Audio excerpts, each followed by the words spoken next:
Hello everybody, I am Boofire191. A general consensus that has sprung up with the games Lord of the Rings Shadow of War and Shadow of Mordor is that they are entertaining in regards to gameplay, however the story tying the action together is less than stellar. On top of that, the games feel like mediocre fanfiction at the best of times, or at worst, they are absolutely disrespectful when it comes to Tolkien's works. From here on out, I'm going to give my take on a simple question. What if Shadow of War was good? Or to put it another way, what if the story for both Shadow of War and Shadow of Mordor were good? I'm going to completely rehaul everything, so keep in mind that this is just my opinion, and at best should be considered speculative fanfiction. Starting this out, I want to touch on gameplay, since that will be reworked slightly. Instead of having a few zones and using gameplay that is reminiscent of earlier Assassin's Creed titles, the games will take a more open-world approach, more akin to The Witcher 3 or even Assassin's Creed Origins. Same holds true for combat. The idea about this change is to make the game feel more like an RPG instead of an action-adventure game. For a setting like Middle-earth that is known for its wondrous world, as well as fantastical stories, it feels criminal Shadow of War and Shadow of Mordor had very little in the way of exploration and side quests, hence the more Witcher 3 approach. In regards to combat, having a slower but more dangerous combat system instead of the Arkham style we see in both games gets across the idea that enemies shouldn't be treated lightly, and that the main character is just a normal person, more or less. Basically, it makes grunts threatening and powerful enemies even more intimidating. The death mechanic of both games will stay the same, as will the nemesis system, since both of those are a lot of fun. However, there will be a few changes to them that I'll explain later on since it ties into the story. Admittedly, the combat change is just personal preference, however the rest of the gameplay changes will tie into the story at large, something to keep in mind as I go on. In my opinion, the story of both Shadow of Mordor and Shadow of War is uninteresting with dull characters and a boring plot. It's also rather insulting to the actual lore of Tolkien's work. Isildur and Helm Hammerhand being Nazgul is just atrocious. However, in a similar vein to something I didn't like, Shadow of War did something that actually made me invested in the plot. Talion putting on one of the 9 rings of man in order to buy the world time. What the game did with Celebrimbor, him being a wraith, makes no sense within the written rules of death for the elves. It also butchers his character with how the game chose to portray him, so we're going to let sleeping dogs lie. Instead of having Celebrimbor being implanted into Talion, thus banishing him from death, Talion will instead gain his curse by putting on one of the 9 rings of man from the start. Admittedly, this does bring up a few issues, chief among them being that a man who puts on one of the rings is more or less immediately enslaved by Sauron. For the sake of the game, a few liberties will have to be taken, in this instance that liberty being a man resisting the corruption of Sauron. However, this will tie back into the wider themes of the game, which are more in tone with Tolkien's works. At the start of the video, I stated that the story is going to get a complete overhaul, and I meant it. Instead of starting in the Third Age with a ranger captain of the Black Gate named Talion, our tale is going to start in the Second Age with a young Númenórean who we'll name Talion for the sake of simplicity. It is said that 3 of the Nazgul were Númenóreans who were corrupted by Sauron. The 9 Nazgul proper appeared in Middle-earth around 2251 of the Second Age. This is 1,000 years before the destruction of Númenor at the year 3319 of the Second Age. It is said that the mighty lords of men who received the 9 rings of power used them to gain great prestige, power, and wealth for themselves as well as their kingdoms at large. They could also see the unseen. Essentially, they could see the Wraith world, to put it simply. Over time, however, they became more and more spectral until they were completely under Sauron's influence, thus leading to the creation of the Nazgul. Also around this time, in the last third of the Second Age, Númenor began to question the ban of the Valar. The men of Númenor couldn't sail west past their lands, and began to resent the elves due to their immortality as well as their ability to travel west. Basically, around this time, the seeds for Númenor's destruction were being planted. To highlight the direction I'm going to take these videos, I want to state that I'm going to turn this story into a 3-game trilogy. The first part, cheekily enough, will be called Shadow of War, and will cover the War of Elves and Sauron. This war begins in 1693 of the Second Age, and for the astute among you, you'll know that the Ring Wraiths don't appear in Middle-earth until much later, that being 2251 of the Second Age, as I stated earlier. However, the framing will be this. In the War of Elves and Sauron, High King of the Noldor, Gil-galad, called for the Númenóreans' aid upon hearing about Sauron's treachery. This is something that happened. However, to alter this slightly, we're going to introduce a treacherous Númenórean lord who is gifted a ring by Sauron to win over his loyalty. A lord that Talion confronts at the start of the game, thus leading to the rest of the plot. The second part will be called Shadows over Eriador, and will cover an original conflict that takes place between 3320 of the Second Age to 3400. Not saying the conflict is that long, just stating about where it would take place.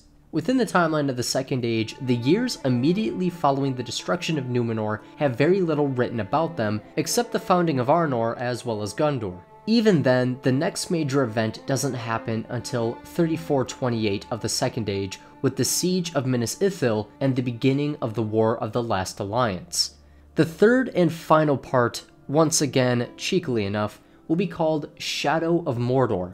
This will, once again, be about an original conflict between Talion and Sauron around 2945 of the Third Age, a few years after Sauron's return to Mordor in secret, but a few years before he declares himself openly on 2951.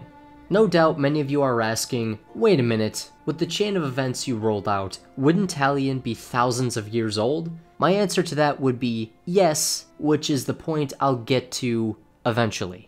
Starting this up, we'll kick off with Shadow of War. The focus is the War of Elves and Sauron, hence the name change. I'm not being cheeky for the sake of being cheeky. Talion is a young, especially for the longer-lived race, Númenórean soldier, and is in service to a lord who has recently risen to great power upon the legendary Isle. The prologue of the game would take place upon Númenor itself on the easternmost part of the island, Orostar. At least that's how I think it's said. The player would be able to explore a small section of Númenor and get a feel for what the island was like in its prime. This section would serve as a tutorial and offer a few simple quests that flesh out Talion as well as the Númenórean culture. Not a ton is going on, however the player still gets an opportunity to see what the Númenóreans were like. The Lord of Orostar has been ordered by the King of Númenor to take his soldiers to mainland Middle-earth and act as an expeditionary force as the rest of the armies of Númenor prepare for war. He's tasked with establishing a foothold on the location of where the city of Tharbad would one day be if it's not already there, in order to ensure as minimal losses as possible when the Númenóreans arrive in force.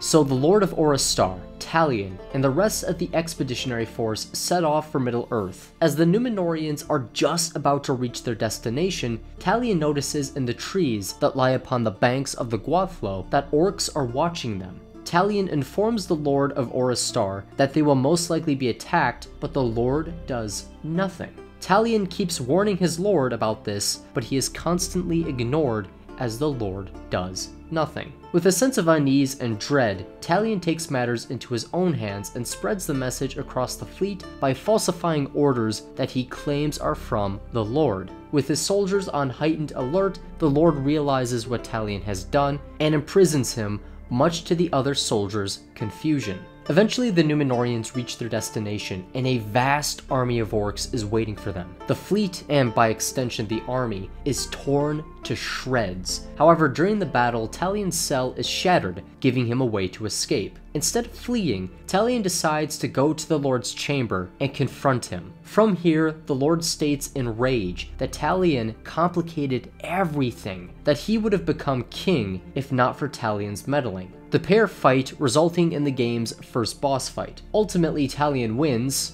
assuming the player doesn't fuck up. However, upon his death, the Lord vanishes only to re-emerge. The Lord boasts about the ring Sauron gave him, which has granted him immense power, and the one thing the race of man desires more than anything else: immortality, banishment from death. Once more the pair fight, and Talion is able to cut the hand of the Lord that bears the ring, cuts it clean off. However, alongside this, the ship is struck by a boulder from a catapult and begins to rapidly sink. With a large piece of wood in his stomach and drowning, Talion spots the hand he removed from the Lord, grabs the ring, and places it upon his finger before the screen goes black. Talion now bears one of the 9 rings of man. He is now banished from death, and doomed to a very awful fate. Basically, the one really cool aspect of Shadow of War, Talion slowly becoming a Nazgul, will be the focus of his character arc, as well as the series as a whole, hence why he's so young. After this, Talion awakens on a beach that lies upon the Brunnen River. The year is 1697 of the Second Age, and Talion is in the heart of the War of Elves and Sauron, Eregion. This will be the setting of the game. From here, the game would open up, and become a bit more freeform in a similar vein to Morrowind. Talion has taken it upon himself to continue the mission he was sent to achieve: aid the elves and establish a beachhead for the Númenóreans. However, how this is done is left up to the player. This is why it is important to turn the game into an open world RPG as opposed to an open world action adventure game. All across Eregion are side quests from a host of characters that tie into Talion's wider goal. Some will be from the displaced population of men who are trying to flee Eriador for Elven lands in order to escape the destruction of Sauron. However, the situation isn't all that better for the elves, which becomes apparent as you play. Because this is Eregion, most of the side quests will be from the elves. This is a threat that they themselves cannot handle alone. The situation is desperate, and it's your job as the player to bring hope to a hopeless situation. How the player completes this portion of the game is completely left up to them. They can do side quests to stabilize the region, take out orc war bosses like the original Shadow of Mordor. The nemesis system is staying because that's awesome. They can build a warband of orcs, or they can do all 3. Basically, there's a hidden gauge that will unlock the next major story mission. However, the player can complete all the quests, kill all the bosses, and make a powerful warband, because the story will only progress once the player decides to do this mission. If the player decides to do this story mission without completing the side quests, then they can never be completed for reasons I'm going to explain, but not yet. For each of the core gameplay elements, there'd be quests introducing them, much like Shadow of Mordor. For the side quests, it would be the initial thing Talion sets out to do. In order to complete his mission, he needs allies, and has to help the free peoples of Eregion. Then there'd be one for taking out orc captains, the idea being cutting off the heads will weaken the enemy's fighting force. Then there's growing your own warband of orcs, which is gonna require a bit of an explanation. I want to state before moving on that the orcs under Talion's command are getting a complete overhaul that ties into more peripheral information within Tolkien's works. In letter 153, Tolkien explains the nature of evil and creation within Middle-earth. Within this letter, he briefly touches upon the idea that orcs as well as trolls aren't inherently evil despite being twisted versions of other creations. In fact, the orcs hate 2 things more than anything else: themselves for the twisted existence they have to live, and the Dark Lords that made them what they are. To expand upon this, I recall Tolkien being uncomfortable with the concept that orcs are inherently evil, however I can't find the source proper. So tying this in with growing your own warband, instead of dominating those to your will, which is essentially what villains do in Tolkien's world, Talion will convince orcs to follow him with displays of compassion, strength, and tenacity. Basically, Talion has to prove to the orcs that he can fight the Dark Lord that holds their leash, and that he's a better alternative. The way this is introduced is with Ratbag, because why not? Talion frees the imprisoned orc, leading to the pair joining forces. Ratbag gives Talion the rundown on how to gain an orc's trust. This would include defeating them in battle, but sparing or letting them get away, saving their life against a rival orc, growing a reputation as a powerful warrior, and other such acts. Basically, orcs don't join Talion because he dominates them to his will. They join him because he presents a real alternative to a race that's never really had one. We'll note that later on in the game, the forces of good will look at this action as absurd and dangerous, however they ignore it due to having to deal with, well, Sauron. It will be made apparent that all three of these factors will determine the future of Eregion. If the player does the bare minimum, then the people of Eregion are going to suffer, and the land is going to become incredibly desolate. However, if the player takes their time, then Eregion will be able to stand against Sauron for a bit. One thing that is hard to balance is the things that absolutely have to happen versus player agency. In Tolkien's works, Eregion becomes devoid of life, and by extension, so does most of Eriador due to Sauron's war. However, I think I've been able to find a happy middle between the two, which I'll cover after going over the next major story beat. The mission that unlocks, and marks the middle point of the game, is Talion learning who the creator of the ring that's keeping him alive is, Celebrimbor, as well as the fact that he's being held captive by Sauron. Talion sneaks into Ostinithil. We'll say this is where Sauron parked his army, since it's the place where most of the Rings of Power were forged, in order to find the legendary smith and free him. I want to point out that this part of the map would have been inaccessible due to Sauron's massive army. After slipping past Sauron's forces, Talion finds Celebrimbor, who is on death's door due to the torture he's received at Sauron's hands. From here, Talion frees Celebrimbor, but the elf is unable to move on his own. There's no feasible way both him and Talion could escape. Realizing this, Celebrimbor asks for Talion to set him down, resulting in a conversation where we learn that Talion's ring is the first one that was forged, and it has many imperfections. Basically, Celebrimbor informs Talion that if he keeps wearing the ring, it will bind him to Sauron's will. However, due to the imperfections, as well as Talion's strength of character, this will be an incredibly slow process, so long as the man who risked everything to free him remains good-hearted. After this exchange, Celebrimbor asks Talion to kill him, to bring him peace so he can return west to Valinor and not endanger something he is still keeping secret, the 3 elven rings. After some convincing, Talion obliges and stays with the elf as he passes peacefully. After this, Talion attempts to escape and comes face to face with Sauron. In Tolkien's work, it is said that Celebrimbor died from being tortured. The idea here is that the events that eventually happened are what the people of Middle-earth believe happened. It goes against the lore to a slight degree, but it gives a character who is known as being incredibly kind and selfless, for the context of this game, a nicer death. In the books and film, Aragorn comforts Boromir as he dies, reassuring him that everything is going to be okay, that Minas Tirith will not fall. This death would be in a similar vein to that, as opposed to the bleak ending Celebrimbor actually receives. Moving on to the fight against Sauron. You're fighting Sauron in the middle of his army, after killing someone he was trying to get information from, all the while defying his will and wearing one of his rings.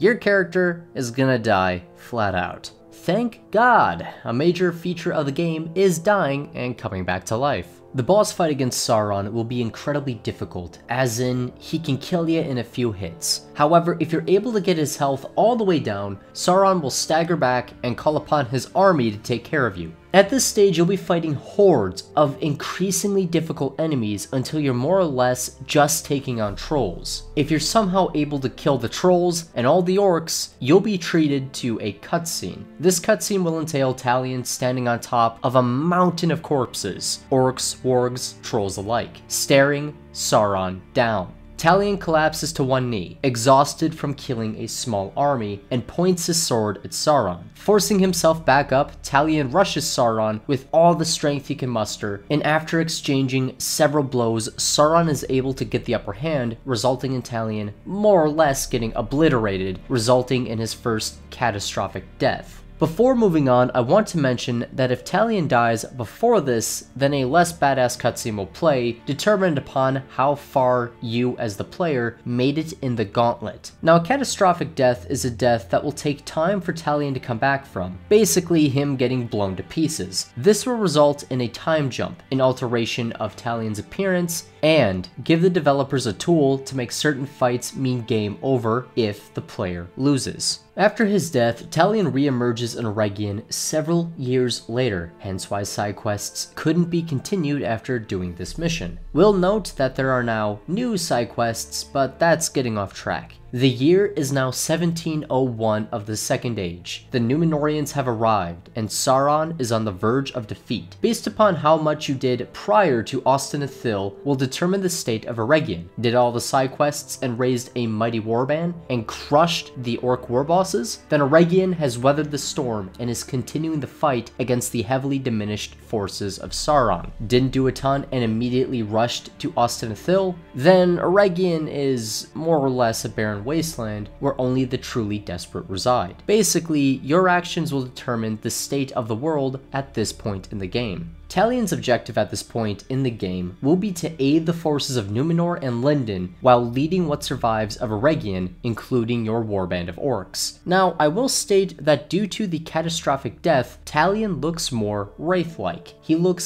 slightly corrupted. Basically, every time this happens, he loses a part of himself, meaning the will of Sauron becomes more difficult to resist. Right now, this isn't a concern, but it will be important for the future. He just looks sickly and pale for the rest of the game. The gameplay for this part would be a mixture of what the first half was like, with story missions mixed in, where you get to interact with characters such as Gil-galad, Elrond, and the King of Númenor. This leads to a dramatic last battle with Sauron's army that will place in Eregion, since there's no specific location I'm aware of, that results in the great enemy fleeing east. The forces of good are victorious. However, after seeing the devastation brought down upon Eregion and wider Eriador at large, Talion refuses to take off the ring. He decides to risk damnation in order to protect the people of Middle-earth. The game would then end with an epilogue set in the year 2251 of the Second Age. Talion hasn't aged due to the ring, but looks more sickly, more corrupted, more Wraith-like.